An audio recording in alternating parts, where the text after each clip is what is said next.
Hi, my name is Madeline Gillum, and this is discussion 2. So, first comes from the first question.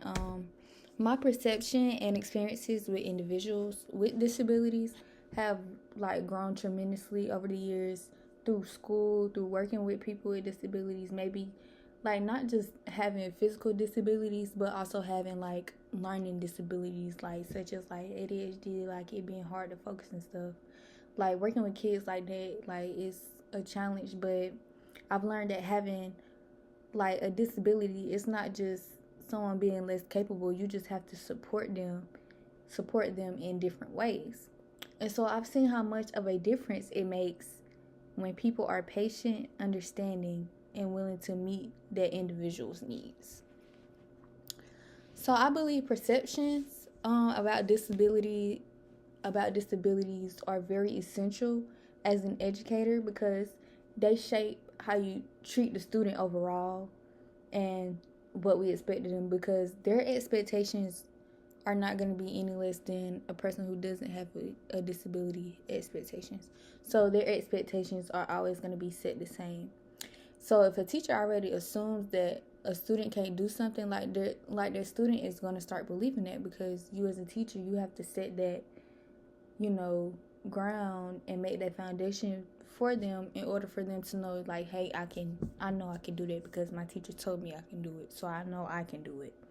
So as educators, we have to have a responsibility to focus on student strength and help them build their confidence rather than making them feel limited and make them feel like they're not capable enough of doing it. So from Eric's video, I agree with his statement that society places low expectations on people with disabilities. I feel like this because oftentimes people, underestimate them before they even get them a chance to do anything or say anything. They just automatically think, oh, they're not capable, of, handling this task.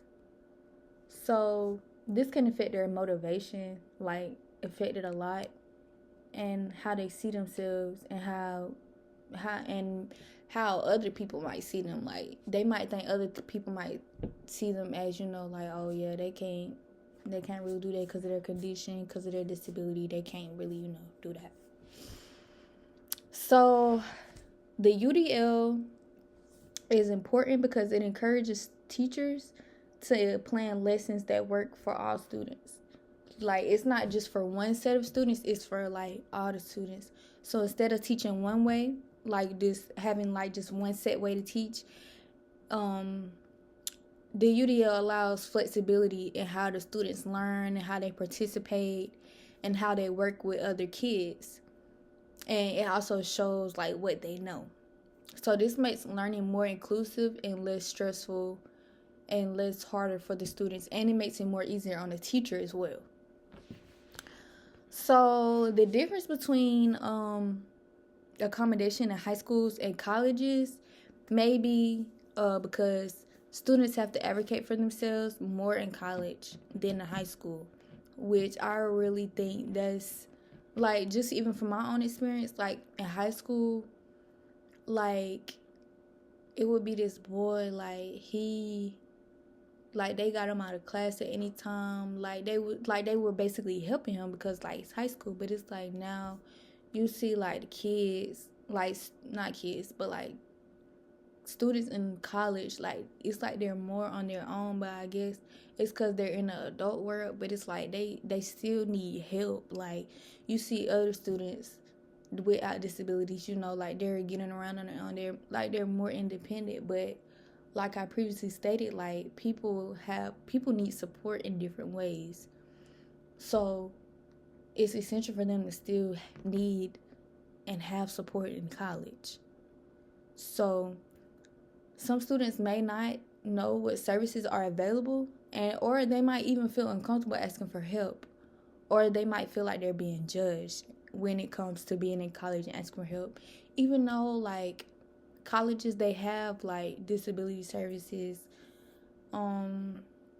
things of that nature to help kids who may not, get around like we do or do the things that we do.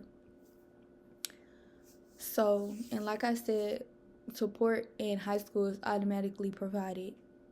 As in college, like you have to go and tell them. They have to. It's like, I don't want to say you have to beg them, but like it's like you have to be on them in order to get the help and support that you need.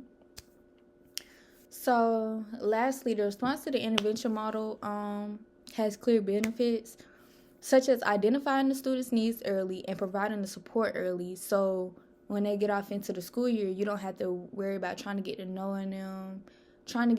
them, and trying to figure out what their disabilities are and the places that they need help in. However, RCI can be difficult to implement consistently. Just the simple fact when teachers don't have enough time or training, or especially they don't have enough resources. So when the RTI is done correctly, it can be very effective for the students, going through different things going through different things, and they also needing the support, different types of support than what another student might need. So with that being said, the RTI requires a stronger support system, a bigger support system from the schools. And yeah.